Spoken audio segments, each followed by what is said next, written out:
tal? ¿Cómo está? Buenas noches. Es viernes. Algunos de nosotros sobrevivimos la semana. Bienvenido. Mi casa es su casa. Estamos finalizando ya la cuarta semana de transmisión desde esta su casa. Por supuesto, haciéndolo con toda la conciencia y con toda la intención de ayudar, de combatir y de protegernos en contra del coronavirus, del COVID-19. Esperando que usted haga lo mismo, si es que puede. Y hay que entenderlo. Hay personas que desgraciadamente prácticamente no pueden, es decir, viven al día, tienen que alimentar hijos, esposa, y no tienen ni siquiera un cheque cada 15 días. Esto es un problema mundial. El COVID-19 y aquellos que si no salen de casa, no comen. Hay que tenerlo en cuenta como ciudadanos, hay que tenerlo en cuenta como gobiernos. Y si cada uno de nosotros podemos hacer algo para ayudar a esas familias que no tienen empleo, que no tienen un cheque, que no tienen el dinero para comer en el día, hagámoslo posible. Porque hay muchos, desgraciadamente hay muchos. Y lo vemos a lo largo y ancho del globo terráqueo.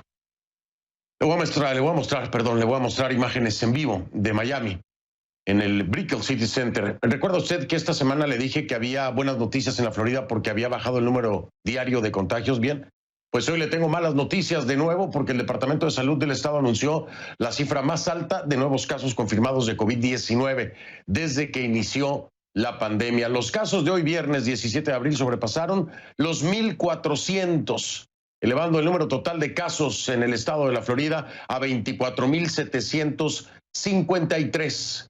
Se registraron también 58 nuevas muertes, elevando el número total de muertos a 726. Esto en el estado de la Florida.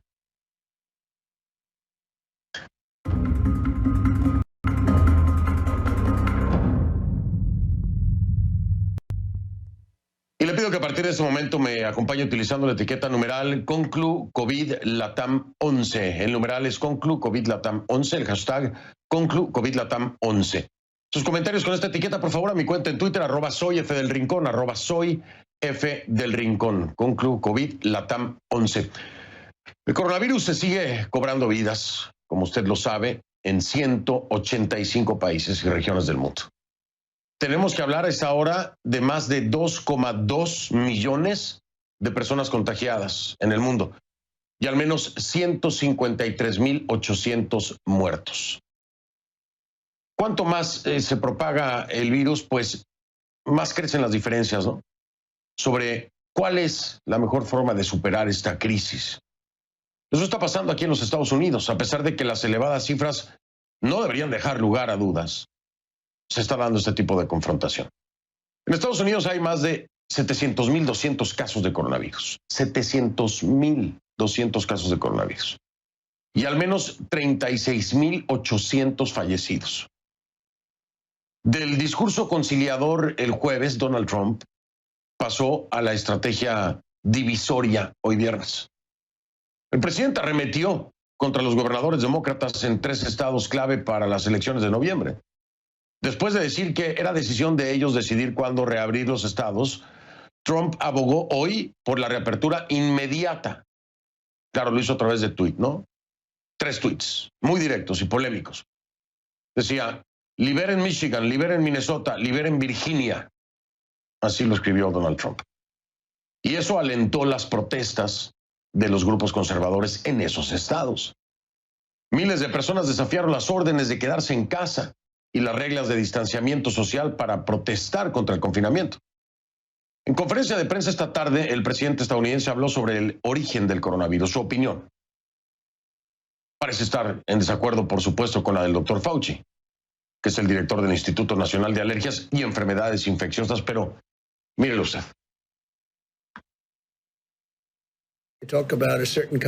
Hablan de un cierto tipo de murciélago, pero ese murciélago no estaba en esa zona. Si es que lo pueden creer, eso es lo que les queda decir, murciélagos. Pero ese murciélago no está en esa zona, no se vendía en esa zona mojada, no se vendía allí. Ese murciélago se encuentra a 40 millas de distancia. Están pasando muchas cosas extrañas, pero se está haciendo mucha investigación y vamos a descubrirlo. Hubo un estudio recientemente que podemos poner a disposición, donde un grupo de altamente calificados virólogos evolucionistas analizaron las secuencias en los murciélagos mientras evolucionan y las mutaciones que sucedieron para llegar al punto en donde se encuentra ahora. Y es totalmente coherente con el salto entre especies de un animal a un humano. Cuando hablamos sobre el coronavirus no podemos olvidarnos de la otra pandemia, que es la económica. En Estados Unidos más de 22 millones de personas han solicitado la prestación por desempleo desde el 14 de marzo y el precio del galón de gasolina va camino de costar menos de $1. Es un precio no visto en años, reflejo por supuesto del desplome de la demanda de petróleo. Pero bueno, vamos ahora, como todas las noches, con el avance de la propagación de la pandemia en América Latina y el Caribe. Iniciamos, como siempre, orden alfabético con Argentina.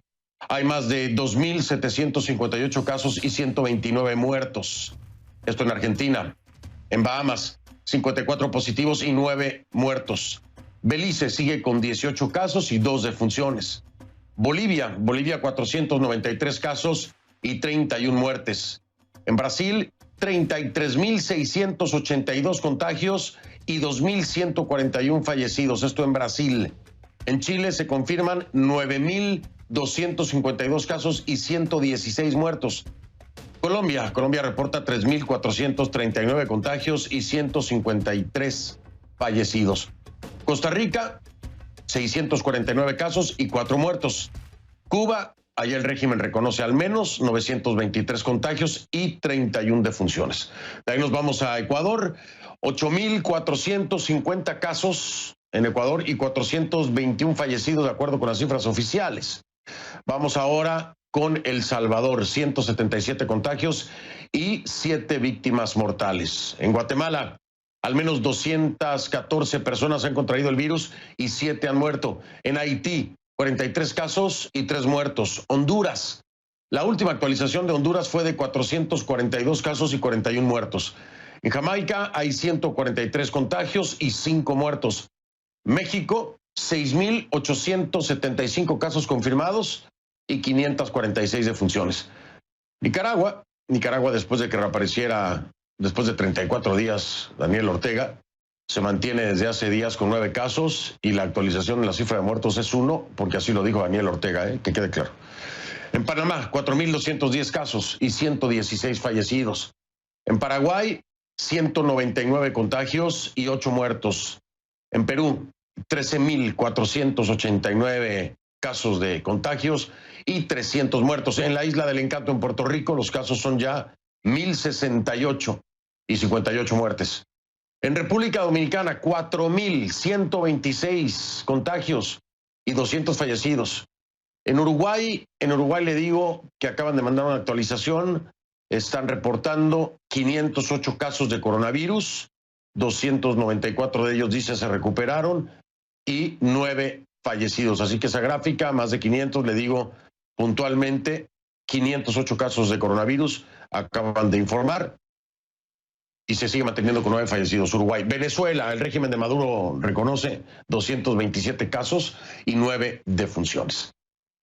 En este programa seguimos muy de cerca la evolución del brote en el Ecuador. Usted lo saben los ecuatorianos y le hemos dado un seguimiento particular.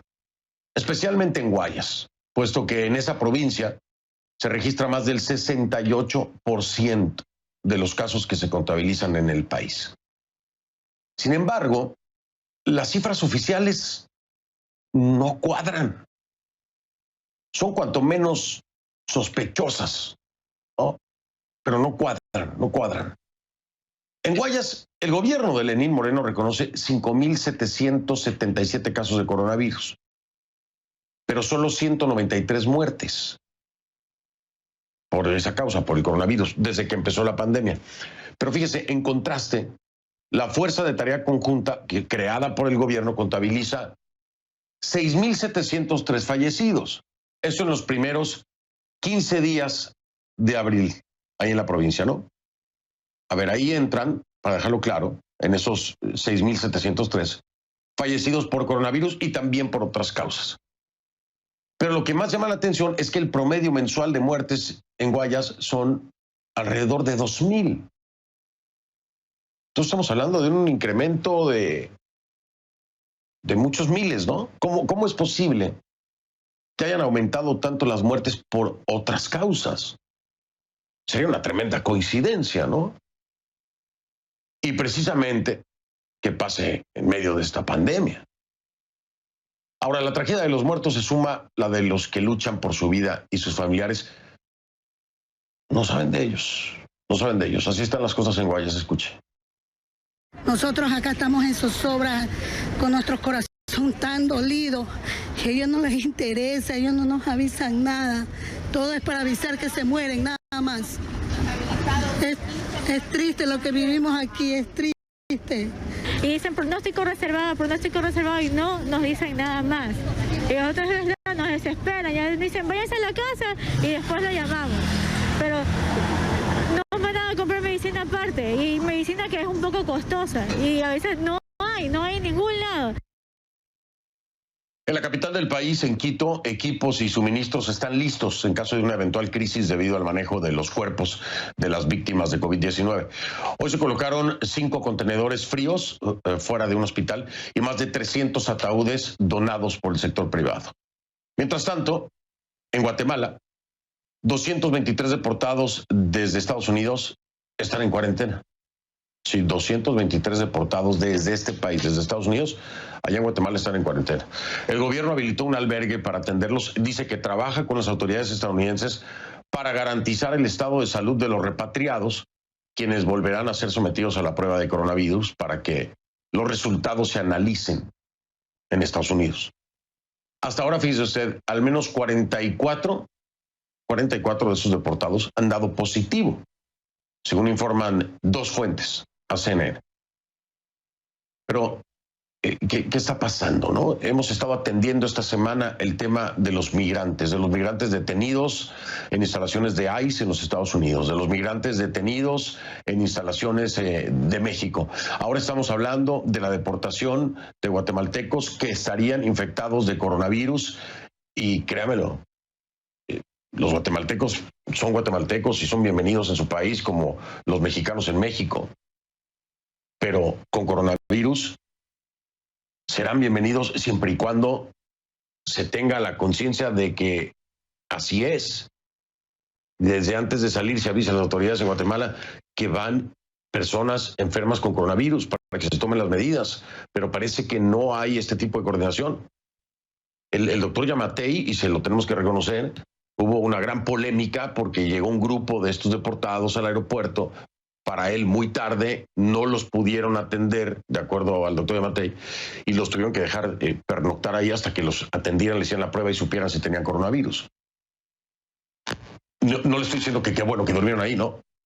No, pero efectivamente había infectados de coronavirus que no ingresaron en la comunidad contagiando al resto. Es muy delicado por muchos sentidos. Primero, en el ámbito médico, ¿no? El ámbito de la salud, del contagio, la propagación, ¿no? Y la importación de estos casos a través de guatemaltecos deportados. Pero por el otro lado es también el derecho de esos guatemaltecos detenidos en Estados Unidos, pues primero de saber que están enfermos desde antes de salir, ¿no? De que se le informe a las autoridades de su país, de que se les proteja y se les dé acceso a la salud. Porque subirlos a un avión, mandarlos enfermos de coronavirus, pues no creo que sea lo más recomendado por ningún médico. Súbase a un avión enfermo con coronavirus a ver cómo le va. Pero vamos a hablar de esto y le doy la bienvenida entonces a Michelle Mendoza. Ella está en vivo desde Ciudad de Guatemala, mi colega Michelle Mendoza. Te saludo, Michelle, un gusto verte, ver que estás bien. Pero, a ver, el tema es muy complejo, es muy delicado, Michelle, este tema de las deportaciones, primero por los derechos de ellos como guatemaltecos, segundo por el tema sanitario Y tercero, por lo que parece una falta de coordinación del gobierno estadounidense, ojo, del gobierno estadounidense con el gobierno del doctor Giammattei. ¿Cómo estás, Michelle?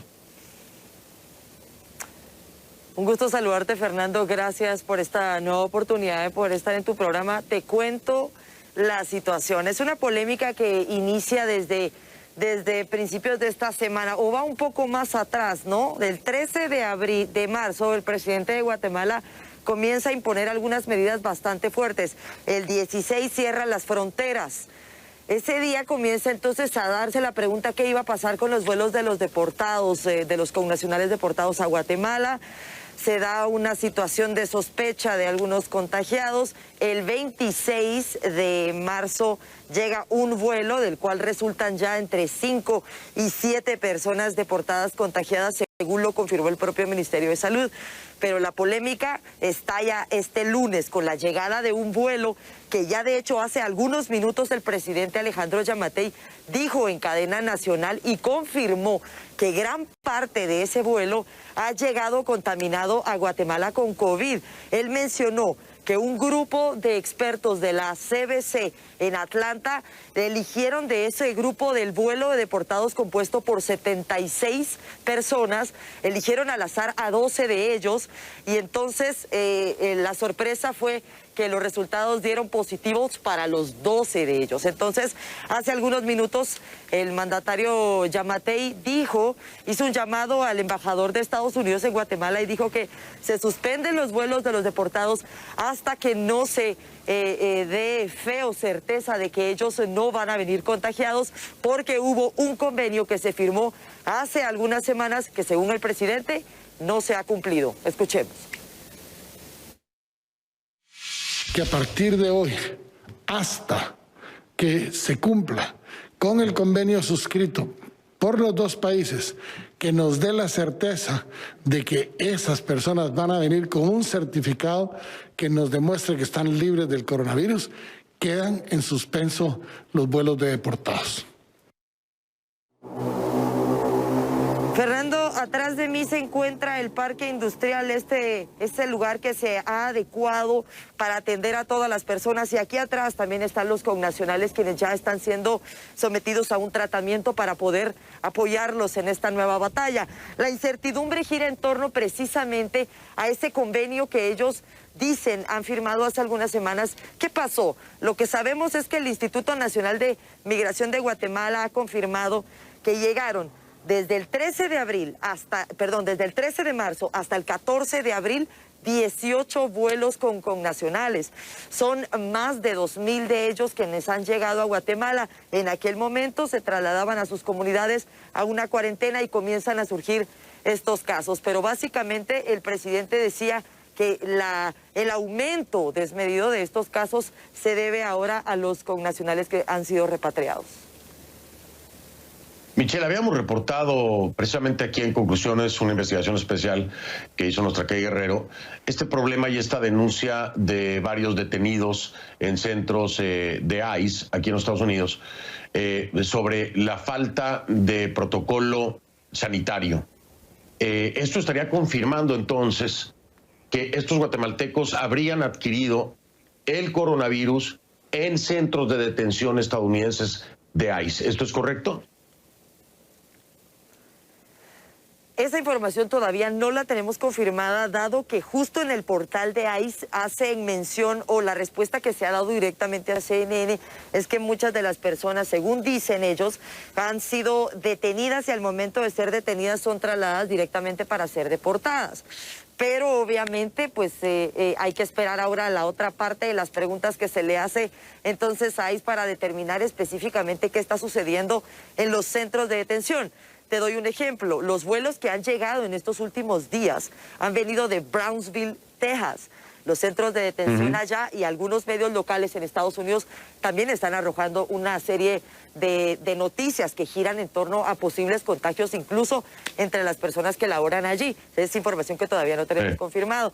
Ahora, ya para finalizar, el presidente dijo, Fernando, que mañana vendría un último vuelo con 12 menores de edad que están varados en la frontera entre México y Estados Unidos y que los van a traer a Guatemala, pero lo que llama la atención es que él dice al final, no queremos que lleguen al centro de detención y se contaminen. Entonces, por allí también podría ir un poco sobre la respuesta que tú estabas buscando hace algunos minutos. Sí, la seguimos buscando. Nosotros nos hemos estado comunicando con ICE. De hecho, prometieron entregarnos información específica que les hemos pedido.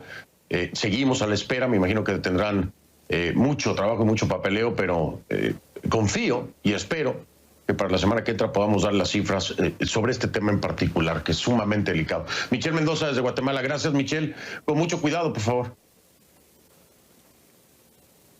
Muchas gracias. Tú también. Gracias, Michelle. Michelle Mendoza, en vivos de Ciudad de Guatemala. Al regresar voy a hablar sobre esta situación en Guatemala con el abogado Pedro Pablo Salas, experto en temas migratorios. Y además hablaremos con Patricio Pazmiño, el vicepresidente de la Corte Interamericana de Derechos Humanos desde San José, Costa Rica. Ya vengo. Le doy la bienvenida al abogado Pedro Pablo Solares. Es Pedro Pablo Solares, experto en temas migratorios, en vivo desde Ciudad de Guatemala. Abogado, bienvenido, muchas gracias. Fernando, muchas gracias por el programa. Al contrario, gracias a usted. Este es un tema muy delicado y complejo. Hemos estado dándole seguimiento aquí en conclusiones porque evidentemente la mayoría de los detenidos por ICE o los que se encuentran en centros de detención de ICE y en México también, nada más en Estados Unidos, son de Centroamérica, ¿no? Mayormente centroamericanos. Guatemala no es la excepción y estamos viendo esta gran controversia y esta gran problemática que está enfrentando el doctor Alejandro Yamatei. Pero aquí hay un tema también de derechos para estas personas, para estos guatemaltecos y guatemaltecas, siendo deportados o no. Están enfrentando no solamente el peligro de la deportación, pero también el contagio. ¿Por dónde podemos empezar desde una perspectiva legal en la situación de estas personas que hoy por hoy pues han dado positivo a coronavirus, han sido deportados y ahora ya ni siquiera van a poder ser deportados? ¿Por dónde podemos trabajar? ¿Por dónde se puede presionar, abogado? ¿Qué es lo que hay que hacer?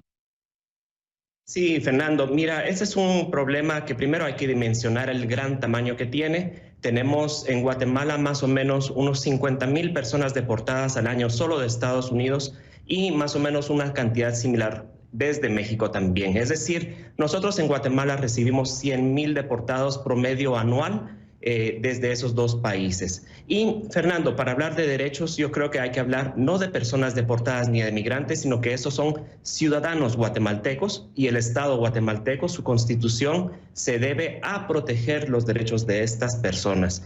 Personas mayores de edad, menores de edad e incluso infantes que son ciudadanos que tienen derechos constitucionales y, por supuesto, derechos en el sistema de derechos humanos internacional también. De hecho, en un momento voy a estar hablando con el vicepresidente de la Corte Interamericana de Derechos Humanos para profundizar más en este tema en el ámbito internacional. Los derechos, ¿cuáles serían los derechos? Vaya, que el Estado guatemalteco está obligado a proteger, por supuesto, de acuerdo a la Constitución.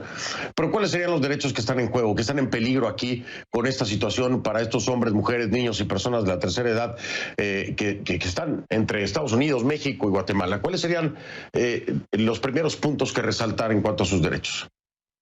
Yo creo, Fernando, que de estas personas, al igual que tú, yo y cada una de las personas que nos miran en Latinoamérica el día de hoy, ante la emergencia sanitaria del COVID-19, tememos por nuestra salud y eventualmente incluso por nuestra vida y por la vida de nuestras personas. Las personas migrantes no son una excepción y más bien son personas que por su invisibilidad y por su falta de acceso a sistemas de salud, por el tránsito por los países centroamericanos, por México y ahora en centros de detención en Estados Unidos, son presas fáciles para el contagio.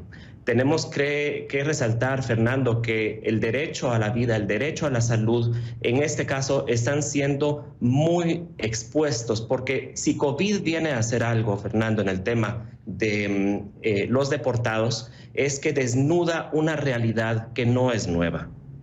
Vamos, tenemos que recordar que los centros de detención en Estados Unidos tienen un historial poco satisfactorio para la protección de estas personas. Recordamos las condiciones inhumanas de las hieleras que algunos grupos de derechos humanos incluso sospechan que con fines de tortura los ponen a temperaturas demasiado bajas. Esos son los centros en donde murieron 7 niños menores de edad guatemaltecos solo en el año pasado. Son los mismos centros que negaron la información y que negaron el ingreso a diputados de Estados Unidos mientras se dio la política del presidente Donald Trump de tolerancia cero, en la que se separaron a millares de personas, a millares de niños de los brazos de sus padres. La imposición de los acuerdos migratorios entre Estados Unidos y Guatemala son parte de un antecedente, de todo un marco del cual el COVID solo viene a demostrar o a poner de una forma muy latente que la actitud de Estados Unidos, lamentablemente, en el caso especial de Guatemala, ha sido un trato diplomático despectivo. Hay que subrayar, nada más quiero hacer la distinción, la diferencia. Estos acuerdos que mencionaba el abogado Solares con el Estado guatemalteco fue durante el gobierno de Jimmy Morales. Es decir, estos acuerdos se le heredan al doctor Alejandro Yamatei. Ahora, el doctor Alejandro Yamatei hoy por hoy toma una determinación dura, ¿no? Difícil, de que no se va a recibir más deportados guatemaltecos. Precisamente para salvaguardar al resto. Pero entonces, ¿en dónde quedan estos guatemaltecos? ¿A quién buscar por apoyo? Es decir, no estoy diciendo que el doctor Yamatei esté dándole la espalda a los guatemaltecos. Es una medida extrema de protección. Pero tendría que haber un reclamo del Estado para garantizar la salud y debería haber una vigilancia por parte del Estado guatemalteco para que Estados Unidos cumpla precisamente en salvaguardar la vida y la salud de estos guatemaltecos. ¿No siente usted que este punto no ha sido, o este botón no ha sido presionado de la forma correcta por parte del doctor Yamatei pues en el gobierno, para el gobierno de Trump? ¿O piensa que se está actuando de la manera correcta? Sí, bueno, poniendo la puntualidad de que el doctor Yamatei tiene apenas 4 meses en el poder, creemos que lo que sí es importante resaltar es que la diplomacia guatemalteca, el Ministerio de Relaciones Exteriores, sus cuadros medios son los mismos que han acompañado los últimos años todas estas políticas del presidente Trump.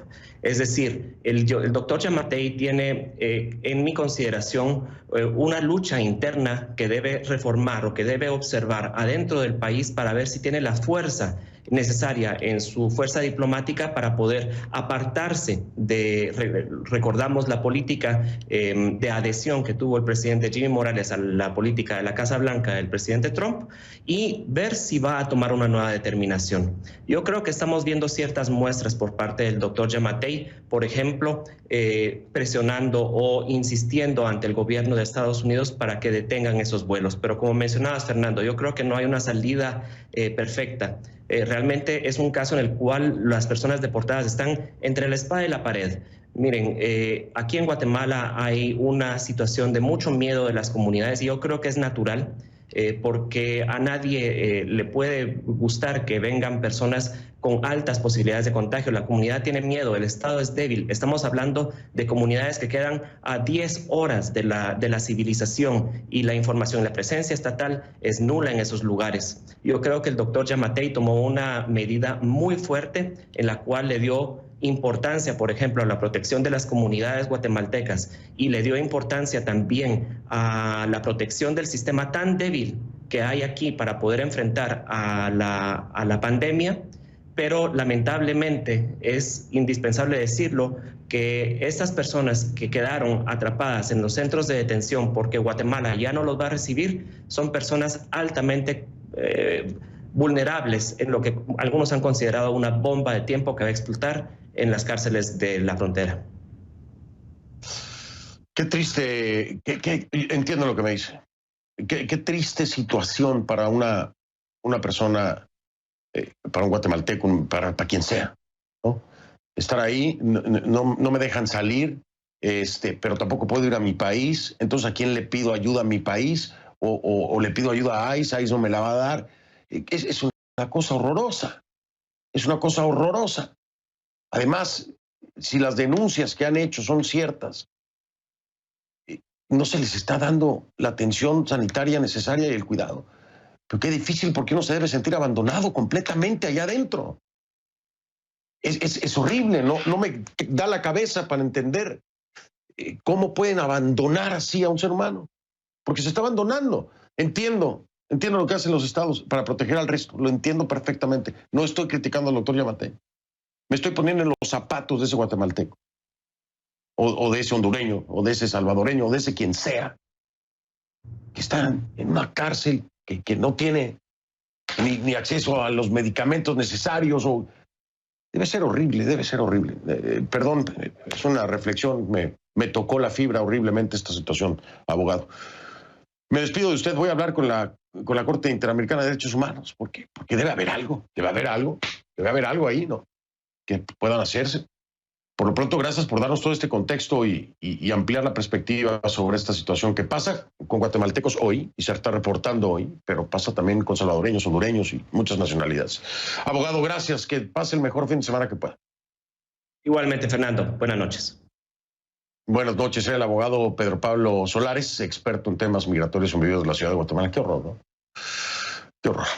Vamos a ver si hay algo a nivel de derechos humanos. Hablando con Patricio Pazmino, que es el vicepresidente de la Corte Interamericana de Derechos Humanos.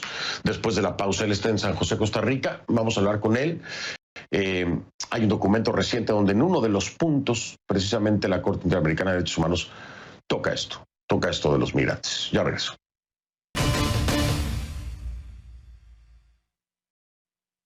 Le doy la bienvenida a Patricio Pazmino, es el vicepresidente de la Corte Interamericana de Derechos Humanos desde San José, Costa Rica. Señor Pazmino, gracias. Buenas noches. Muy buenas noches, señor del Rincón. Qué amable. Estoy aquí leyendo desde el día que me lo enviaron esta declaración de COVID-19 y derechos humanos, que titula muy claramente: los problemas y desafíos deben ser abordados con perspectiva de derechos humanos y respetando las obligaciones internacionales. La pregunta concreta, señor Pazmino, es: ¿se está cumpliendo con este principio asentado precisamente en la declaración con el tema de los migrantes detenidos en Estados Unidos, en México, y el tema de las deportaciones o repatriaciones, como le quiera llamar? ¿Se está cumpliendo con esa perspectiva que plantea la Corte Interamericana de Derechos Humanos? La Corte Interamericana no solo que ha hecho este pronunciamiento, sino que ya tiene múltiples precedentes en relación a la protección, garantía del derecho a la circulación. Este es uno de los derechos que ha sido debidamente sustentado por la Corte, en la que establece la obligación internacional que tienen los estados, que cuando ejerzan limitaciones a este derecho de circulación, estas limitaciones deben estar debidamente acreditadas en su finalidad legítima, deben ser idóneas, deben ser adecuadas, deben ser necesarias y estrictamente proporcionales. Esos estándares son establecidos por la jurisprudencia de la Corte, a la cual tienen que someterse los estados. Y quienes incumplen esos estándares, obviamente que pueden ser objeto de acciones judiciales internacionales ante el sistema interamericano. ¿Quién tendría que, o qué se tendría que hacer precisamente para llegar a ese punto? Tenemos dos dimensiones que es importante que la ciudadanía conozca. Los derechos de los ciudadanos, de los hombres y mujeres, en toda la región, en la totalidad de los estados de la región, han sido ya debidamente incorporados en la normativa interna. Las constituciones políticas, las constituciones de las repúblicas han incorporado la Carta Internacional de Derechos Humanos. Les han otorgado ya estatuto constitucional y otras, inclusive estatuto supraconstitucional al derecho internacional de los derechos humanos. Por lo tanto, es un derecho y es una obligación de los ciudadanos del país o del Estado concernido en un problema de estos, el de activar todos los mecanismos judiciales, legales que la normativa interna prevé para demandar el cumplimiento y el sometimiento de sus autoridades a las normas nacionales en primer lugar. Esto existe en cada estado. Hay función judicial, hay función legislativa, hay defensorías del pueblo, hay los recursos, hay las acciones de protección. Es decir, la ciudadanía ahora tiene instrumentos a su mano, al alcance, para poder ejercer la defensa de sus derechos. Esta es una primera instancia que es supremamente importante que la ciudadanía asuma, se empodere y que ejerza ese derecho. El nivel internacional es un nivel complementario, coadyuvante con los estados nacionales, pero es una esfera primordial que la ciudadanía primero tome conciencia de sus derechos, de sus obligaciones, y que ejerza esto ante las instancias judiciales y que lleve a sus autoridades que se ponen al margen del derecho nacional y que vulneran el derecho internacional ante los tribunales de justicia. Esto es indispensable para no confundir que todo reclamo que surge en una esfera nacional, inmediatamente se apela, iremos a las cortes internacionales. Y esa lectura está trastocando un orden jurídico interamericano. Es imperioso que en el Estado nacional correspondiente los ciudadanos ejerzan el derecho, ejerzan la acción que corresponde y que ante la omisión o ante la indebida actuación de esas autoridades, recurrir a las instancias y a los mecanismos que prevé la Convención Americana, sea vía comisión y luego Corte Interamericana. Pues ahí está la guía precisamente para este tema. Tiene un espacio legal, tiene un espacio judicial y tiene el empoderamiento del ciudadano que piense, quiera o necesite justicia en este sentido. Ya nos lo ha explicado el vicepresidente de la Corte Interamericana de Derechos Humanos, Patricio Pazmiño. Le agradezco mucho, señor Pazmiño, que tenga el mejor fin de semana que pueda y cuídese mucho. A usted, gracias. Gracias, buenas noches. Voy a hacer una pausa, regreso con nuestra Gabriela Frías. Doble golpe a México, recorte de calificación crediticia a México y a Pemex, así lo anuncia Moody's y otras cositas más. No, nada bueno, pero ¿qué le puedo decir? Es la economía global. Ya regreso. En Instagram, a sus órdenes, me encuentran como F del Rincón. F del Rincón en Instagram, ahí los veo. Gracias.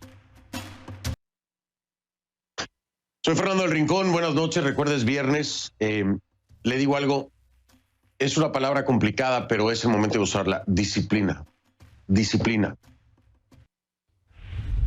Estamos de vuelta, le doy la bienvenida rápidamente a nuestra Gabriela Frías de Portafolio Global. Mi casa es su casa, mi querida Gaby, bienvenida y cuéntanos de esta calificación, bueno, no sé, calificación o doble golpe para México. ¿Cómo estás, Gaby? Hola, Fernando, pues rápidamente nos estábamos yendo a hablar de otras cosas más amables y de pronto sale Moody's, esta calificadora de riesgo que le baja la nota a México y se la baja también a Petróleos Mexicanos, una compañía que le pesa mucho al gobierno mexicano y a las finanzas de México. ¿Y a dónde la lleva? La de Pemex la pone ya por debajo de lo que es este nivel de inversión y la ubica por lo que es el grado especulativo o junk bond. ¿Qué dice el Moody's en relación con esto sobre México? Que la perspectiva de crecimiento a mediano plazo es considerablemente más débil, que hay un continuo deterioro de la situación financiera y operativa de Pemex, que hay un deterioro en el marco de políticas públicas y en la capacidad institucional. Dice que hay incertidumbre, Fernando, y te quiero simplemente compartir lo que es el párrafo más crítico. Hay muchas cosas críticas de ese documento. Decisiones de política económica en el último año y medio y los mensajes mixtos están deteriorando la confianza de los negocios y las perspectivas de inversión. Habla el gobierno de metas sociales, fiscales y del sector energético que son contradictorias, que no aguantan con la posición actual que tiene el gobierno y eso está generando incertidumbre. ¿Por qué? Porque si no aguantan, cuando haya un cambio, un giro en lo que es la política de la autoridad, pues hay incertidumbre. Y si yo soy un inversionista, pues entonces tengo un problema de incertidumbre. Poco después, esta tarde, respondió la Secretaría de Hacienda y te tengo que decir que lo que respondió fue enfocándose en el lado bonito de la historia, que es que tiene fondos, que tiene líneas con el FMI, que tiene el MEC, que tiene acuerdos estratégicos, pero todo lo que dijo esta calificadora en relación con menor confianza, en relación con lo que pesa Petróleos Mexicanos, Fernando, en ese sentido no dijo nada. Así que nos vamos a casa con un montón de noticias muy fuertes sobre la economía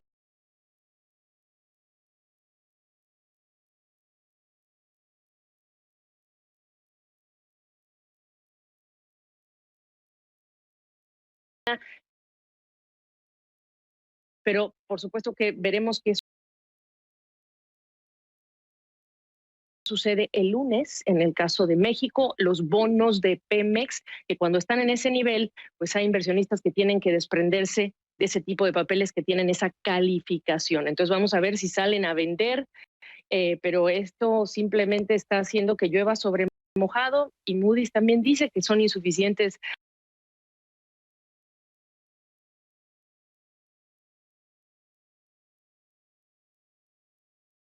las medicinas de la autoridad hasta ahora para lo que viene para México y el mundo, porque esto es la pandemia, el COVID-19. Sí, la pandemia del COVID-19 y la pandemia económica que se está enfrentando también mi estimada Gaby. Oye, muchas gracias, como siempre, por ponernos en contexto todo lo que pasa con los dineros en el mundo. Gracias, Gaby. Gracias. Descansa. Descansa. Igual, buen fin de semana, el mejor que puedas, pues. Gracias, Gaby. Mi Gabriela Frías allá en su casa, yo aquí en la mía. Le digo, hago una pausa y ya regreso.